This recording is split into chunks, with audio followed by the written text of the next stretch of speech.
A cikin wannan bidiyon za mu ga yadda ake canza lambobi zuwa tsarin standard form. Ga wani misali kamar haka: express 387.638 in standard form. Idan za mu canza lamba zuwa tsarin standard form, abinda za mu fara lura da shi shine, sai mu lura lambar da ta zo kafin decimal point 0 ce ko kuma wannan lamba ta haura 0. Idan 0 ce ta zo kafin decimal point, akwai tsarin da ake bi da matakai a canza ta zuwa tsarin standard form, kuma ana kiran shi negative index notation.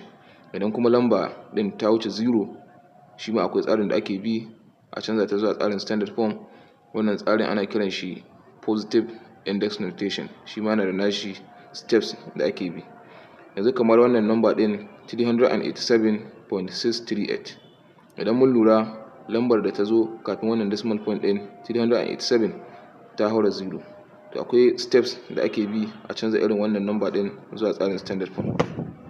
Yanzu sai mu fara rubuta wannan lamba ɗinmu kamar haka: 387.638.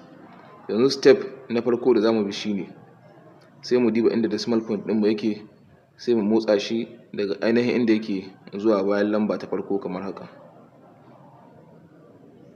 Yanzu mun dawo da decimal point ɗinmu daga nan zuwa nan, kenan yanzu lambar mu ta dawo kamar haka: 3.87638.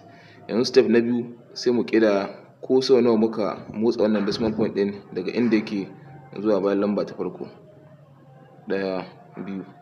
Mun motsa decimal point ɗinmu sau 2, kenan yanzu muna da 3.87638 times 10. Wannan 10 ɗin constant ce, tunda mun motsa decimal point ɗinmu sau 2, kenan muna da raised to power 2.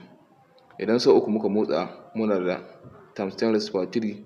Idan sau 4 muka motsa, muna da times 10 raised to power 4.